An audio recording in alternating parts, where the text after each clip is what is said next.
आज इस वीडियो में हम लोग पढ़ेंगे स्ट्रक्चरल ऑर्गेनाइजेशन इन एनिमल्स, अर्थात प्राणियों में संरचनात्मक संगठन।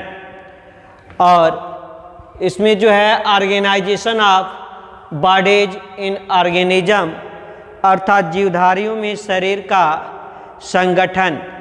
जिसे कि इस पृथ्वी पर बहुत सारे ऐसे जीव हैं जिनका संपूर्ण शरीर अर्थात पूरा शरीर जो है एक ही कोशिका के मिलने से बना होता है। तो ऐसे जीव को हम यूनिसेलुलर एनिमल या यूनिसेलुलर ऑर्गेनिज्म एक कोशिकीय जीव कहते हैं।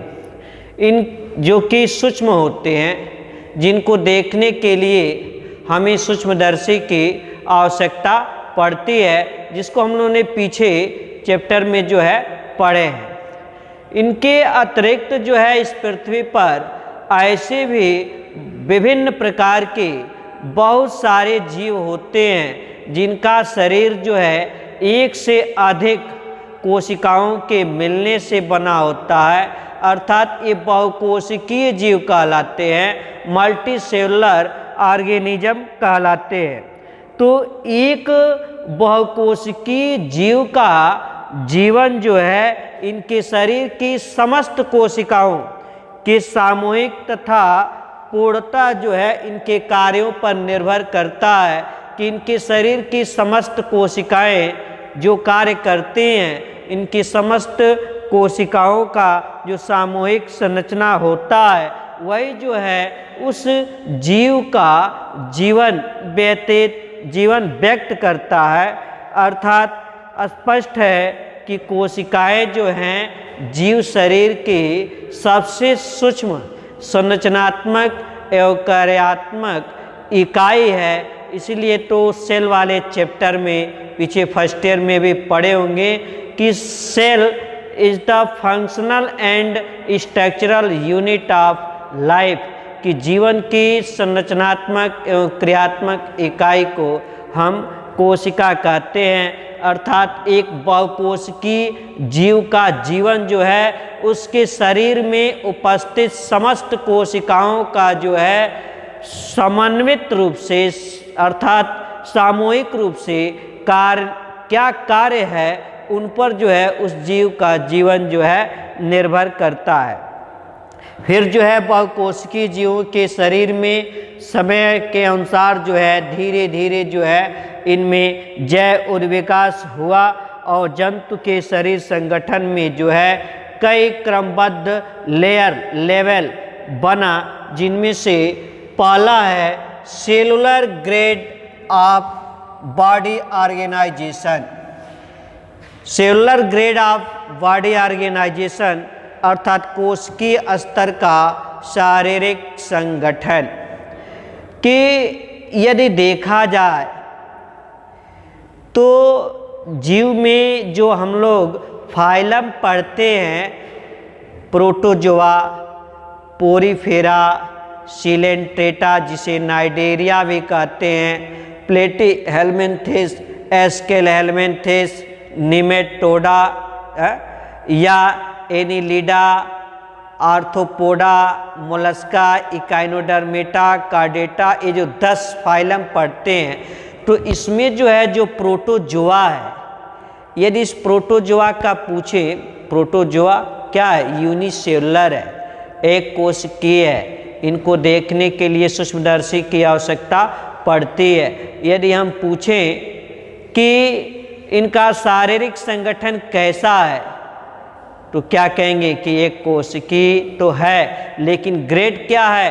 कोशिकीय लेवल का है। पूछेंगे कि एक किससे मिलकर बना है तो आप क्या कहेंगे? कोशिकाओं के मिलने से बना है? नहीं। अगर यह एक कमरा है, एक रूम है, पूछे कि ये रूम जो है कितने कमरों से, कितने रूमों से मिलकर बना है तो क्या कहेंगे? एक भी नहीं। इसलिए एक कोशिकीय को अकोशिकीय भी कहते हैं। लेकिन यहाँ बॉडी ऑर्गेनाइजेशन जो है क्या है? प्रोटोप्लाज्मिक लेवल का है, जीव द्रव्यीय स्तर का है। फिर जैव विकास हुआ तो जो लेवल ग्रेड बने उसमें से पहला जो है वह है cellular grade of body organisation, अर्थात इस मेटाजोआ में जिसके अंतर्गत जो है पोरीफेरा से लेकर कार्डेट्स तक का जो अध्ययन, तो जो इसके आगे जो पोरीफेरा है ये क्या है, सबसे निम्न कोटि का बहुकोशिकीय जंतु है, सबसे निम्न कोटि का बहुकोशिकीय जंतु है, अर्थात इनका शरीर जो है एक से अधिक कोशिकाओं के मिलने से बना होता है। इनमें श्रम विभाजन तो होता है, कोशिकाओं जो है कार्यों के अनुसार कोशिका ही बट जाती है कि किस कोशिका का कौन सा कार्य है, लेकिन इनमें उत्तक का निर्माण नहीं होता है। इसलिए सबसे निम्न कोटि का बहुकोशिकीय जंतु जो है वो पोरीफेरा है। इनका शरीर जो है एक से अधिक कोशिकाओं के मिलने से बना होता है। तो ये पहला ग्रेड आता है cellular grade of body organisation, अर्थात शरीर संगठन का कोशिकीय स्तर। दूसरा है वह tissue grade of body organisation, अर्थात शरीर संगठन का उत्तकीय स्तर कि उद्विकास के दौरान जो है जब एक से अधिक कोशिकाओं के मिलने से ये जीव शरीर का बहुकोशिकीय जीव का निर्माण हुआ, तो श्रम विभाजन कार्य के अनुसार विभाजन हुआ, उत्पत्ति के अनुसार विभाजन हुआ। तो ऐसी कोशिकाएं जिनका उत्पत्ति, भ्रूणीय उत्पत्ति और कार्य क्या है, एक समान है, तो समान कार्य वाले कोशिकाओं का समूह पिंड जो एक समान कार्य करते हैं, एक निश्चित कार्य करते हैं, जिसे हम क्या कहते हैं, उत्तक कहते हैं। देखिए उत्तक की परिभाषा भी दिया गया है कि समान रचना और भ्रूणीय उत्पत्ति में समान कोशिकाओं के सुसंगठित स्तर या पिंड जो सामान्य कार्य करते हैं उत्तक कहलाते हैं। तो ऐसे बहुकोशिकीय जंतु जिनमें जो है कार्य समान है कोशिकाओं की, उनकी भ्रूणीय उत्पत्ति समान है तथा वो समान कार्य के लिए ही संगठित हुए हैं, तो ऐसे संगठित समूह को, पिंड को हम उत्तक कहते हैं। तो उत्तक इससे विकसित लेवल हुआ, तो उत्तकीय स्तर का उनका बॉडी ऑर्गेनाइजेशन कहलाता है। जैसे पोरीफेरा के आगे जब चलते हैं नाइडेरिया, या जिसे हम सिलेंट्रेटा भी कहते हैं, तो इस सिलेंट्रेटा में या नाइडेरिया में जो है उत्तकीय स्तर का शारीरिक संगठन पाया जाता है। यहाँ एविडेंस भी मिल रहा है ऑर्गेनिक एवोल्यूशन का, जैव उद्विकास का प्रमाण भी मिल रहा है कि कैसे निम्न कोटि सरल एवं सूक्ष्म जीवों से जटिल एवं विकसित जीवों का क्रमिक उद्विकास होता है, जिसे ऑर्गेनिक इवोल्यूशन कहते हैं। अगले विकास वाले चैप्टर में है, लेकिन यहाँ पर भी ये ऑर्गेनिक इवोल्यूशन के एविडेंस मिल रहे हैं, प्रमाण मिल रहे हैं। फिर है organ grade of body organisation की शारीरिक संगठन का अंगीय स्तर। किससे आगे बढ़ते हैं, नाइडेरिया या सिलेंट्रेटा से जब आगे बढ़ते हैं तो प्लेटीहेल्मिन्थेस है, उससे आगे बढ़ते हैं तो एस्केलहेल्मिन्थेस है, फिर आगे बढ़ते हैं एनेलिडा है, नहीं तो इन सब में जो है ऐसे उत्तक जो भ्रूणीय उत्पत्ति में समान है, कार्य भी उनका समान है, या एक पंक्ति में हम कह सकते हैं कि समान प्रकार के उत्तकों के समूह को, पिंड को हम अंग कहते हैं, ऑर्गन कहते हैं। और समान प्रकार के अंग मिलकर अंग तंत्र का निर्माण करते हैं, और जब कई अंग तंत्र मिलते हैं तो जीव शरीर का निर्माण हो जाता है।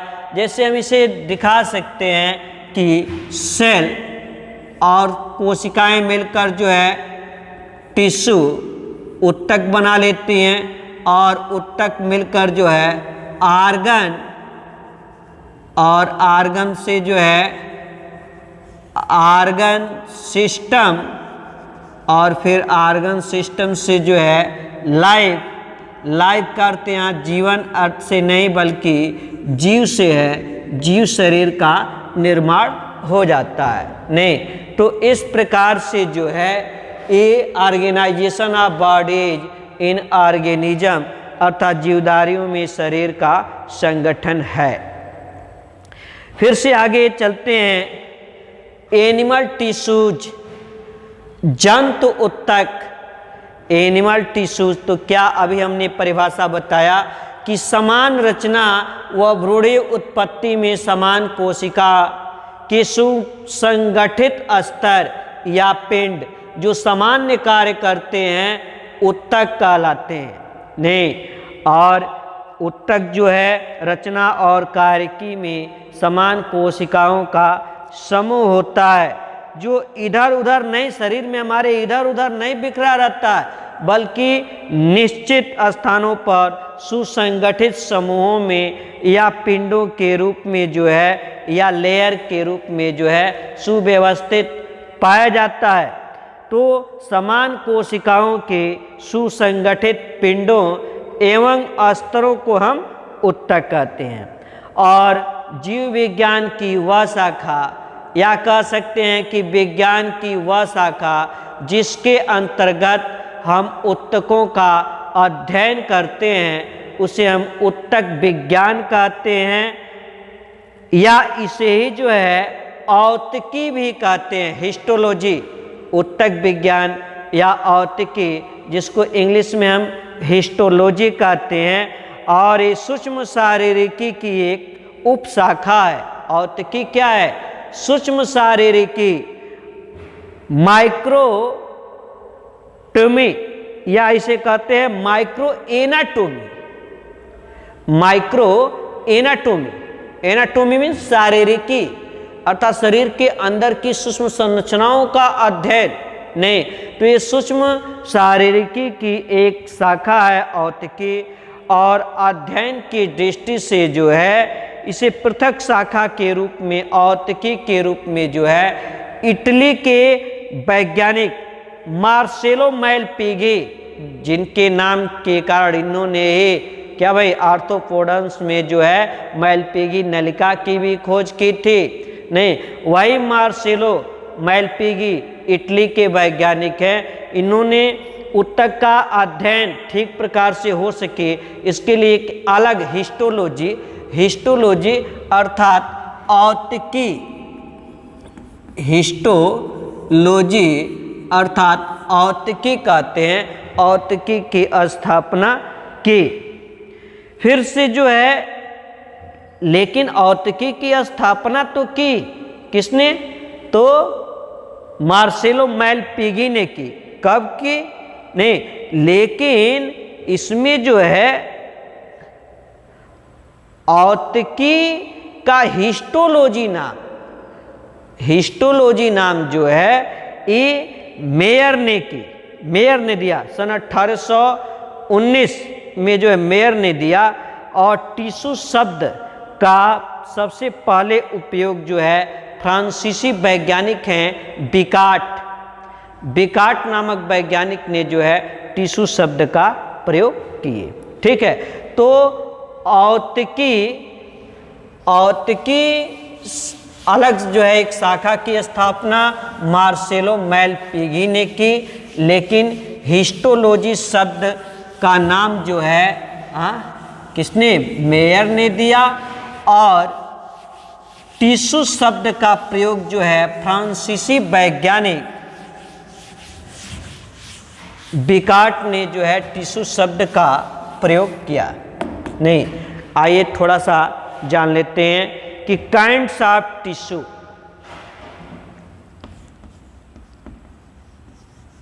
काइंड्स ऑफ टिश्यू, टिश्यू के प्रकार अर्थात उत्तकों के भेद, उत्तकों के प्रकार।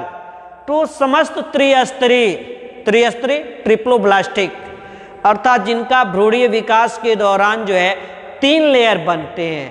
नहीं, क्या?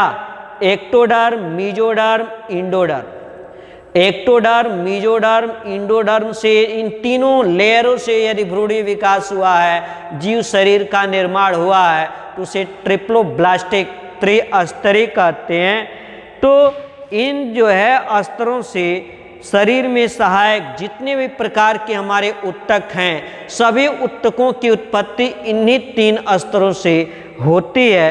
तो उत्तक जो है, इन उत्तकों को 4 श्रेणियों में विभाजित करते हैं, जिनमें पहला है epithelial tissue. Epithelial tissue, epithelial tissue अर्थात उपकलीय उत्तक या एपिथेलियल उत्तक। दूसरा जो है वह है कनेक्टिव टिश्यू, संयोजी उत्तक। कनेक्टिव टिश्यू, संयोजी उत्तक। और जो तीसरा है वह है मस्कुलर टिश्यू, पेशीय उत्तक।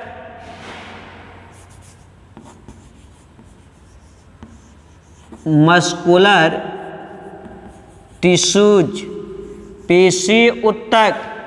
और चौथा है नर्वस टिश्यू, तंत्रिकीय उत्तक।